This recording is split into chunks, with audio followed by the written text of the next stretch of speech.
Hi, my name is Olivier Proulx, senior producer here at Eidos Montreal. For the past few years, we've had the privilege to work on our version of Marvel's Guardians of the Galaxy and reimagine it into a single-player, story-driven, third-person action-adventure game. It's our own fresh take on the Guardians, and something that's really unique to our game is that you get to be Peter Quill. As Starlord, you're constantly in the middle of the action as you try to lead this band of misfits. But today, I'm really excited to have all of you join us on this journey, and you'll hear more about the game from our team behind this project. Right, let's do this.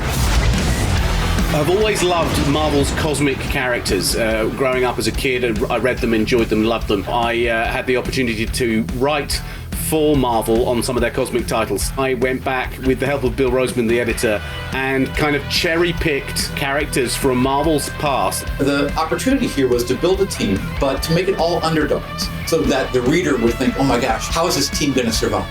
And that became the Guardians of the Galaxy comic, which we loved working on.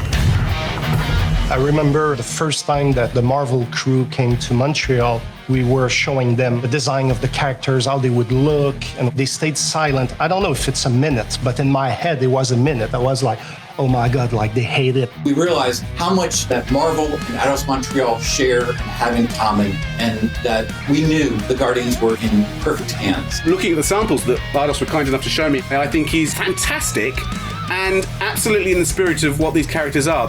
What makes the gameplay experience unique to me is no matter in what phase of the game you are, whether you're in exploration or you're fighting, the Guardians are constantly around you and you never feel alone. While you're the leader, the Guardians will also challenge you and make decisions on their own, and you will have to adapt to it. You are literally part of the Guardians of the Galaxy. The decisions you'll make will have lighthearted to haunting repercussions, and the game will react to what you do and say. The more no-killing teammates! Says who? It's literally in your contract! I made no such commitment. You are playing as Starlord and you're using your blasters and you're using your jet boots. Starlord is really empowering. He's very agile on the battlefield. He can slide and over with his jet boots. Of course, he has his elemental blasters that have different powers as well. And on top of all of this, he can use the unique abilities of his Guardians. We're not pirates. We're legally incorporated heroes for hire. Gardeners of the Galaxy? What? No. The story is about a group of misfits, the Guardians. In our world, they've been together for less than a year.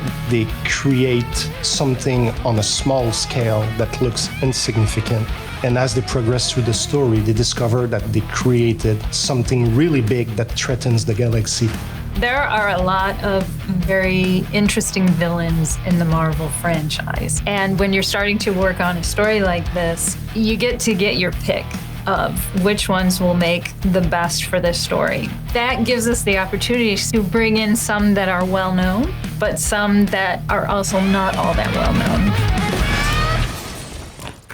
What Eidos is getting so right about them is capturing what it's like to be a misfit family. They're also bringing an amazing imagination to it. You're going to see planets and characters that are going to blow your mind.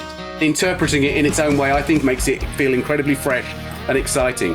It's not a matter of trying to replicate the comic or trying to replicate the film. It's trying to take the medium you're working in and make the best version of Guardians out of that.